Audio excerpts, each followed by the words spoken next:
Hello everybody, this is Dedra with Paper Crafts and Planners, and this is my second video in my Stamping 101 series. The first video was all about the different types of inks and when you might want to use those, so I will link to that below if you want to go back and watch it. Today we're going to talk about the different types of stamps and the pros and cons of each one. We're going to look at a few tools that make stamping easier. We're going to talk about keeping your stamps clean, what to clean them with, and then I'm going to show you some ways that I store my stamps. So first of all, the very first stamps I ever used, purchased, was given are these etched red rubber stamps on wooden blocks. And I was given a bunch of Stampin' Up! Ones, somebody that was purging their craft stash, and those were beautiful. I don't have those any longer. I gave them, I think, to my mother, so I've passed those on. These are a few I've purchased from Hobby Lobby and or Michael's, and they're probably, this one I think is part of a set. But you can see that the etched red rubber is beautiful detail. I mean, that's what you love about it. But when they come on a block like this, the problem is you can't always tell exactly where you're stamping it. You know, you hope it's lined up with this picture. It isn't always.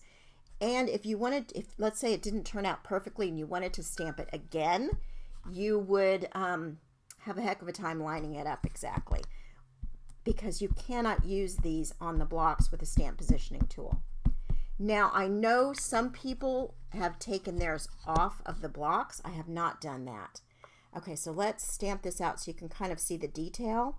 I usually rock these a little bit, and it is a beautiful, beautiful stamp set. But I would have liked it to have been darker in through here, in through there, but it's beautiful, and I would use it like this on a card front, especially Father's Day, you know, my husband's birthday. I think that's probably what I purchased this one for, thinking cards and memory keeping about my husband, this would be great. And so it's a lovely stamp. And I've used the T set a lot. But like I said, because you can't use it with the stamp positioning tool, it is not quite as versatile. These are easy to clean, they're easy to care for, they're not as easy to store because, as you can see, they're going to take up a lot more room being on these blocks. I have a little shelf with just the few wood-mounted stamps that I've decided to keep, and this one I kept because it reminded me of my only granddaughter so far, and then I have one that looked like her brother, and that was when I just had 2 grandchildren, so I love that one. Okay, so let's move on. The next type of stamp that you're going to see on the market is Photopolymer. It is a clear stamp, just like the clear acrylic that we'll talk about in a minute. Photopolymer supposedly lasts longer and is non-yellowing.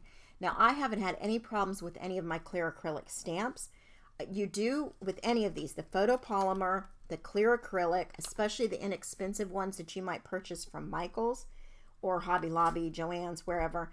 You do have to prime them a little bit, meaning you're going to maybe want to rub them on your skin, maybe even take an eraser, because there is a coating to them when they manufacture them. Also, stamp a few times until you're getting a really good impression. If you're not going to use a stamp positioning tool, it's a good idea. And let me just show you how this comes out. I haven't used this a lot. This is a stamp that's made to go in planners, to be sort of a header box for a planner. And there you go. Didn't come out badly. But I would have liked to have used it in a positioning tool, so see, some of those circles didn't come out exactly. But it's also hard to use a stamp positioning tool in a planner page if it's a large page, like a big happy planner or something.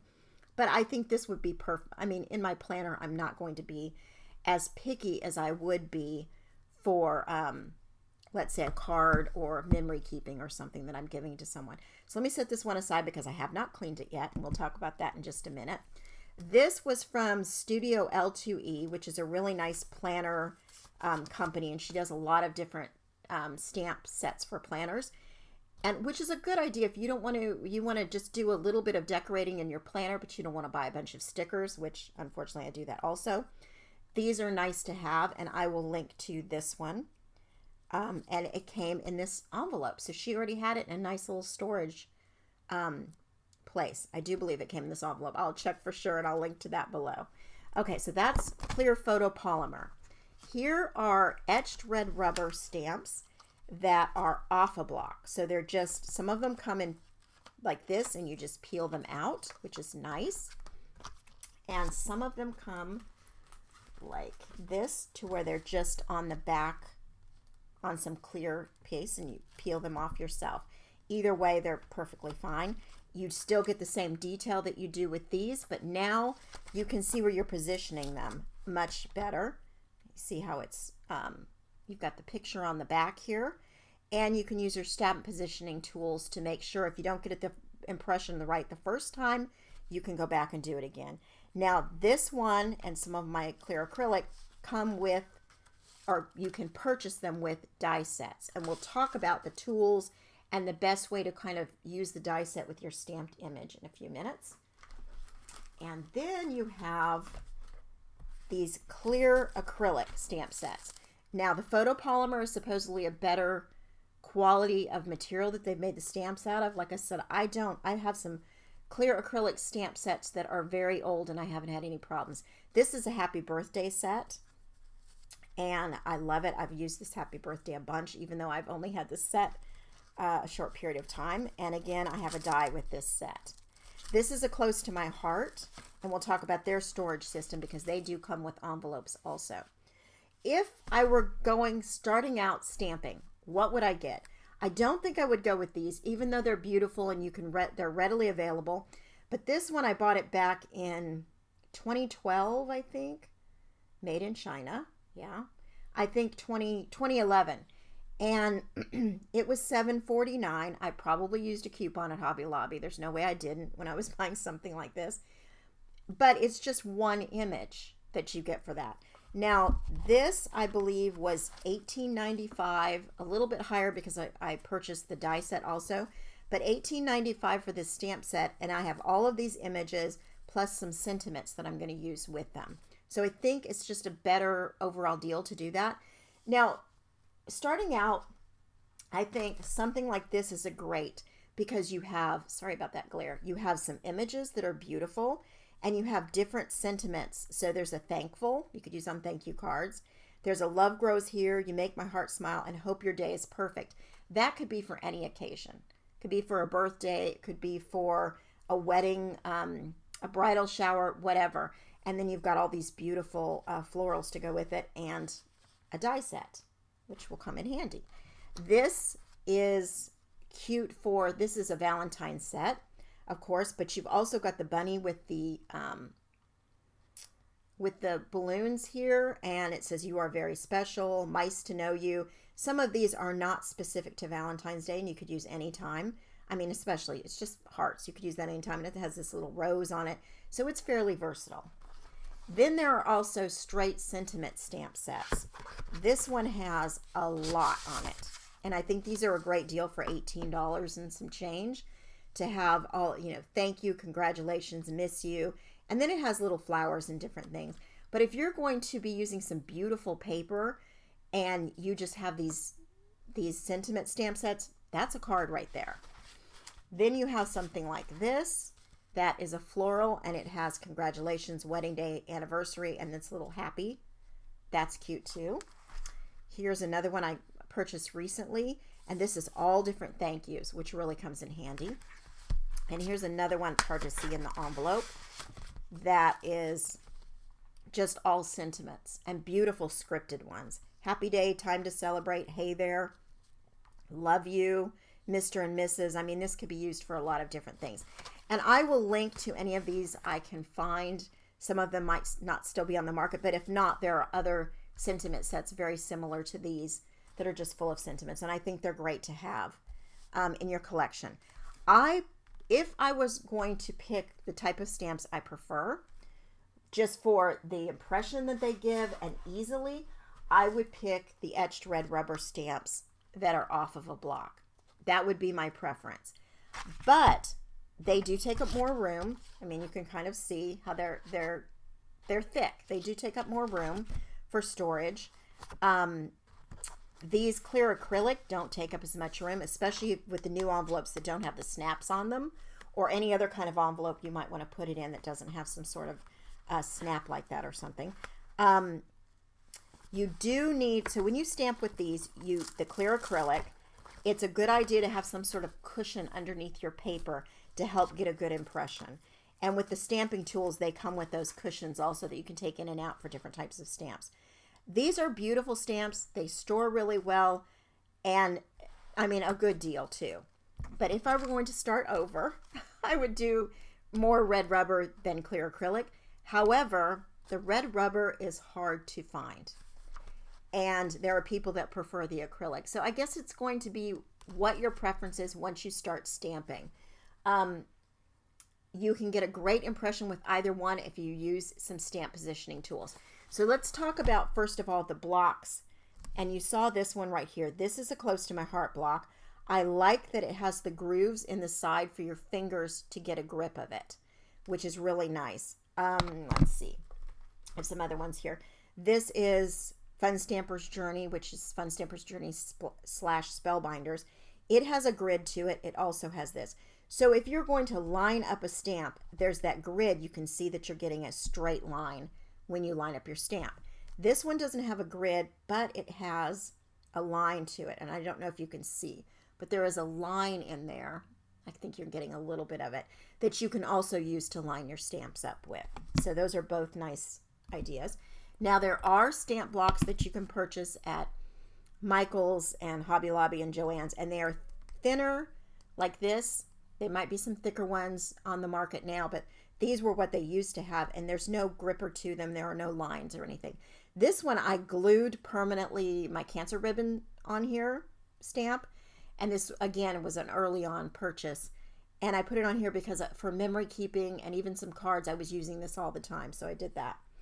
Another thing I do sometimes is when I'm working on a lot of projects, these are to and from stamps that are part of a Close to My Heart clear acrylic set. You can see I mostly use them in black because they're very stained. And I keep them on here because they stamp nicely now that I've seasoned them really well and used them a lot. And so when I'm making tags or anything like, or front of a card, whatever, I really like to use these. And so I've left these on the block. I know the set they go with, so if I want to go back and use that set, they're here, but I do like to keep them on here when I use them a lot. So these are little 1x1 blocks. Again, they still have the grooves. There are blocks that go all the way up to a 4x6 size, and I have one with a grid on even. So all different sizes, and it's nice to have the different sizes if you're going to be using that type of block when you stamp. So let me show you, oh, and this is another one close to my heart, and it comes really long. So if you had a long sentiment or strips, this would be great for that. Okay, put this aside. And then I have a stamp positioning tool. Now I have the Misty. Sorry, you're going to catch a little bit of a glare.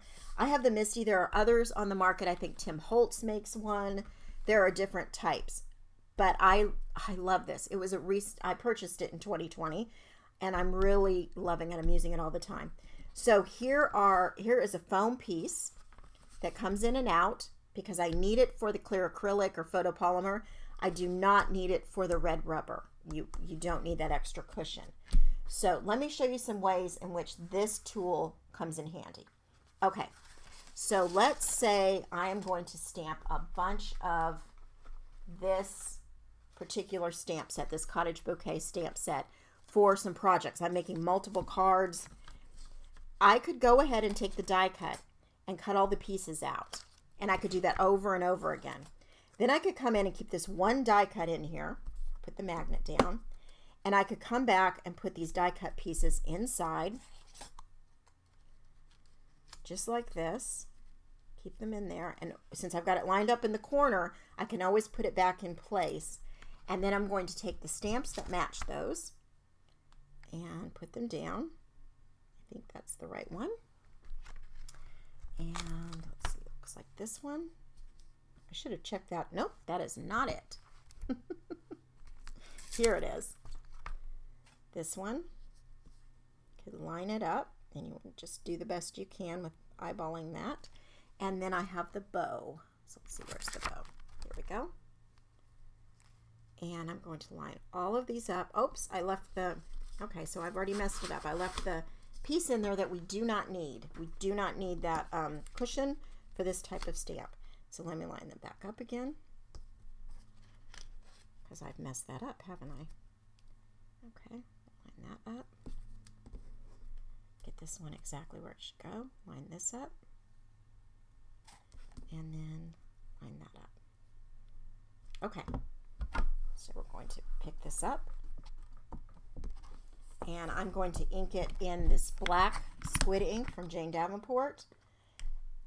And I'm going to do that because then I can use, if you've got one of these fusion, we talked about this in the last video, fusion ink pads or hybrid ink pads, you can use them with both alcohol markers or watercolor. So no matter how I decide to color these, I've got them ready to go. Give a nice good press. And actually that turned out really well the first time. But I could go back, ink it up again, and try to get a little darker impression. I don't think I need to, but I'll show you how that works. So we're going to ink it up again, and because everything, got a little piece there, because everything is lined up, we are going to be able to get it exactly back where we had it before and get the same, just a little darker impression. So then if I had more die cuts that I wanted to do, I just take these out, pop the other ones in. The other way you can do it is to stamp your images. And let's get, I'll just do one of them. There's some paper here. Let's just leave this one and we'll take these other two out. But let's pretend I'm loading this up with all of the stamps I want to use for a project. And so I've got 3 or 4 things on here and I'm going to use them for a bunch of cards, and I want to, you know, put this sheet in, stamp it, put the next sheet in, stamp it. And I don't know what I just did with my magnet, but that's okay. If you don't have your magnet handy, here's mine. As long as you've got it wedged into this corner, you can always get it back exactly where it goes. Oops. Let's turn that over because that flower was not the one in the corner, was it? Okay. So, say I've stamped this down the way I want it, and then I'm going to take my die, put it on here, and if it's a whole sheet of things, I'm going to put all the dies on here, run it through one all at once. One thing you want to make sure you recognize is that these dies have a rim around them, and some are bigger than others, so you want to not put your stamped images too close together. Now, something I use when I want to make sure things stay in place and don't move is this Post-it note tape, and I have a friend who's the office supply queen, and so she sends me a bunch of these every Christmas in my care package, and I'm usually running out by the time she sends me the next batch, so thanks, Linda. And what I do is put it on my skin and rub it a little bit before I put it down because it's enough stick like that. Sometimes if you've got a lot of pressure through your die cutting machine, it'll leave a little gummy spot. It's okay if that happens. You can just rub it with your finger and the extra gummy pieces will rub off. But you don't want to go and stamp on top of that or you wouldn't get a good image. So I could go through it and cut all of these out after stamping a whole page of them, which is another way, another nice thing to be able to do. Okay. So this to me is a tool. I use it all the time. This is a tool that I love. Stamp blocks are another tool that I love. Now we're going to talk about cleaning, keeping things clean. By the way, with this Misty, they also sell paper grids that you can, are disposable if you get ink on them. If I were to get ink on this pad here when I'm doing a bunch of projects, because sometimes you want to ink off the edge of something, right? You want to just ink right on your card base and you want flowers coming off all over the place. And so you're getting extra ink on here. Flip it over or take the paper piece out, whichever you want to do. Because once it dries, it's going to be fine. It won't get on your project once your ink dries. Okay. And let's talk about the different types of cleansers now. So this and this is a type of cleanser if you are going to be using these really moist stamps, these really damp, like stamps that are pigment ink. And let me show you here. They give a very beautiful, vibrant, and again, I talked about this in my last video, but they are super wet. You can see that, right? How wet they are. And sometimes the impression is not as clear. But you would use these, but look how shiny and brilliant that is. You would use this also for heat embossing. You can also use it just like it is, but if you were going to heat emboss, and we'll talk about that in video number 3, you'd want this type of ink. Okay, let me put the lid back on before I stick something accidentally in a really damp ink like that. So if I'm going to use pigment inks, I'm going to want a cleanser like this. And this is a Fun Stamper's Journey one. And I'm going to spray it down, and then I'm going to rub it like this. When I'm done rubbing it, I'm going to take a paper towel while it's still damp like this, and I'm going to just kind of pat it dry. This is an oily cleanser, and I don't use it all the time. I only use it when I have pigment ink going on, because it will stay a little oily on top of things. And I might also, when I'm done, take my other cleanser method and wipe it down. And my other cleaner method for clear acrylic, photopolymer, any kind that I'm using just a regular dye ink or a fusion ink, some other kind of ink. This is a knockoff of the chamois that they sell. Lawn Fawn sells a stamping chamois. I think Close to My Heart does, maybe Stamping Up. I don't know how many people do it. But this is not that. This is the absorber, it's called, and it comes in a spool, and you find it in the automotive section at Walmart, or you can find it online, Amazon, and it is made to be like a sort of a chamois, a cleanser for your car, cleaner for your car. And if you wet it, it's like this. If you let it dry, it becomes hard and stiff once you've wet it the first time. When it's on the roll, it's not. And like I said, I will link to everything, but it just does a really good job cleaning. So let me take this stamp that I've used, and you're not going to be able to see that it's any cleaner because it is pretty dyed. I've had it a long time. And normally I would clean these stamps when they're on the block or in the positioning tool, stamp positioning tool. But you can see how much ink has come off as I'm doing this. Another way to make sure, if you're moving on and using a different color, just go ahead and stamp on some scratched paper and make sure you've gotten it completely cleaned. And see, I didn't get around the edges. It's a little harder to clean when it's in your hand than when it's in the tool still. And just keep doing that until you make sure it's completely clean. I always have a roll of paper towels and a roll of this in my craft room. And I cut this down to just whatever piece, whatever size I think I'm going to need. When it is covered in ink and it's no longer cleaning, I'll just throw this away and then go on to a new piece. So that is a great way, and that's how you can clean the clear acrylic stamps. You can clean any of the stamps like that. But like I said, it is better if you leave it on the block. It's much easier to clean that way. And then I'm going to just pat it dry a little bit and go like that. Another thing that's nice to have in your craft room for cleaning and wiping up, and you can even clean your stamps with them, are these wipes, baby wipes. And this one is just a cheap one. I think I purchased at Dollar General, but you can absolutely clean your stamps with these in a pinch. I like to clean them a little more thoroughly before I put them away, but these work too. Do not let your wipe sit and get dried out though, because if you go to wipe your stamp off with one that started to dry out, it can leave fuzz behind, which is why I don't use them all that often. This will not leave any kind of lint or fuzz behind. Okay, another thing I keep are these, and this one's been used, are these waterless, well, not waterless, the cleaner sheets, like the Mr. Clean, sorry I'm saying a brand, cleaner sheets, and they come in these thin, and I like to clean my stamp blocks and my stamp positioning tool with this, because you will get ink on there.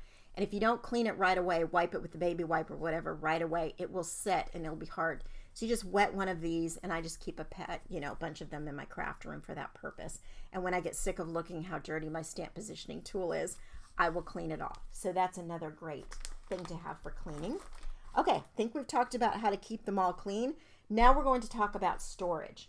Now, with Close to My Heart, they come with storage pouches. This is an older one, so the storage pouch has the snap on it. They no longer do that. Now they have this little tuck-in piece, and so it doesn't take up as much room. Close to My Heart also has bins with handles and lids that these fit perfectly into, and I will show you those. I can't fit it all here, but I will link to those so you can look at them. But I really do appreciate, for no extra money than the other manufacturers on the market, that they have this envelope system. And the dies, if they come with, you just fit the die right in the back. The nice thing about having some sort of envelope also is, if you were going to, let's say you've stamped a bunch of images and you have extra, and I've done it in this one. I had extras of these little flowers when I was done that I didn't use on my project. I just slip them right in this envelope and store them that way. The next time I go to use this, maybe I can use that these stamped images first. Though I've colored these with a certain color, so maybe not. They're not just stamped, they're actually colored in. But that's a nice thing to do, is stamp extras, especially if you're die cutting a bunch of stuff, and keep it in there. I would definitely do that with these. These ones I just stamped today, I'm definitely going to put in that envelope. So let's say you have the bigger ones, this Fun Stamper's Journey set with all these flowers and this big old die like this. So I use something, and Jennifer McGuire has a video where she shows how she stores them, and she uses Avery L storage pouches for this. However, there's another brand on the market, and this is going to glare a lot, called Checkout Store, and they are 6 3/4 by 9.5 envelopes, and I really do like these, and they're a little less expensive. Now what I do with them, I don't tuck this top in, I just cut it off straight across, because I want to be able to store them all together. And I store them in fridge bins. I'll link to those also. Though you can find those at Walmart, Home Goods, different places I've found them, not just on Amazon or online. And I store them standing up inside of those, and I've made dividers for them. So this one says alphas and numbers, which is my front divider in my system. I have dividers that say florals, nature, insects, animals, kids, whimsy, and kids kind of go together. So this would go with my holiday, probably, though it could go in whimsy and kids, but I'd probably put it with holidays. When I'm looking for Valentine's Day, I want to be able to see it. So I just took some pink cardstock and I laminated to the size I wanted, which is slightly larger, but that would fit in the fridge bin I'm using. And I laminated it with my laminating machine, and then I used a clear label with my label maker. I have the Brother P-Touch label maker, which I use all the time, and I love these clear labels. So that's how I store those. And then I store my Close to My Heart separately, and I also have some little tabs so I can keep them in order. Close to My Heart, some of their stamps are specific for their Cricut cartridges, and so I keep those in a certain spot. Otherwise, I have the same system, the same labels that I do for all of my other stamps. Now, if I have a stamp with a die, of course, I put it down in the envelope and keep it together. That's why I have these big old envelopes like this. So it stays together. If I have a die that is just a circle die or whatever, I will keep it separately with my dies. But the ones that go with stamp sets, I definitely store them together. Okay, I think that's about it for stamps and storage and cleaning. I hope I've answered some of your questions. Video number 3 will be coming up in a few days, and it is going to be all about special techniques you can use. Heat embossing, masking, just some special things you might want to use to kind of add to your card making and make it a little more special sometimes. Thank you so much for watching, everybody. Happy crafting.